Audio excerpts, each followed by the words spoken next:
پاکستان میں اکثر ہمیں سست انٹرنیٹ، سگنل نہ آنے یا بند انٹرنیٹ جیسے مسائل کا سامنا رہتا ہے۔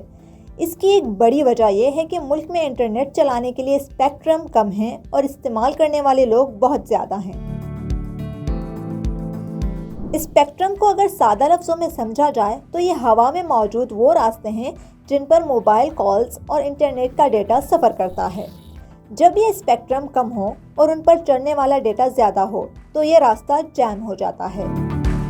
پاکستان میں بھی یہی ہو رہا ہے، اسی لیے اکثر انٹرنیٹ سست ہو جاتا ہے یا بالکل رک سا جاتا ہے۔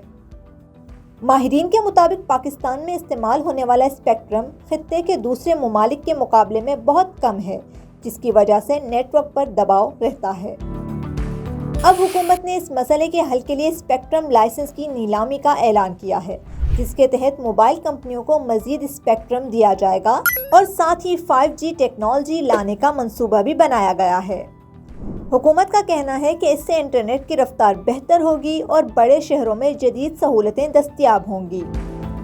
اس منصوبے کے پہلے مرحلے میں 4G کی رفتار بڑھائی جائے گی اور پھر بتدریج 5G متعارف کرائی جائے گی۔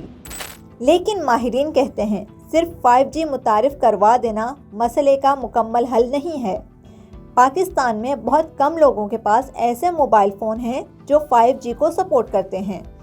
زیادہ تر عوام سستے فون استعمال کرتی ہے، جن میں سے بڑی تعداد صرف 2G یا 4G تک محدود ہے۔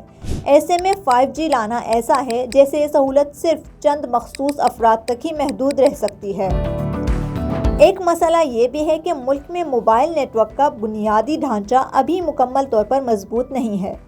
بہت کم mobile tower fibre optic cable سے جڑے ہوئے ہیں، جس کی وجہ سے ڈیٹا کی رفتار متاثر ہوتی ہے۔ اس کے علاوہ موبائل کمپنیوں پر بھاری ٹیکس، سخت قوانین اور کم آمدن بھی رکاوٹ پیدا کرتی ہیں۔ زیادہ تر صارفین پری پیڈ پیکیجز استعمال کرتے ہیں، جس سے کمپنیوں کو زیادہ منافع نہیں ہوتا اور وہ مہنگی نئی ٹیکنالوجی پر سرمایہ کاری سے گھبراتے ہیں۔ اسی لیے ماہرین کا کہنا ہے کہ حکومت کو چاہیے کہ پہلے انٹرنیٹ کی بنیاد مضبوط کرے، یعنی زیادہ اسپیکٹرم فراہم کرے، 4G سروس کو بہتر بنائے اور نیٹ ورک کے انفراسٹرکچر کو اپ گریڈ کرے۔ 5G کا آنا مستقبل کے لیے ضروری ہے، مگر اسے زبردستی اور جلد بازی میں نافذ کرنے کے بجائے آہستہ آہستہ اور ضرورت کے مطابق لانا زیادہ فائدہ مند ہوگا۔ جب بنیادی سہولتیں بہتر ہوں گی تو تیز رفتار اور بلا تعطل انٹرنیٹ خود بخود عام آدمی تک پہنچنا شروع ہو جائے گا۔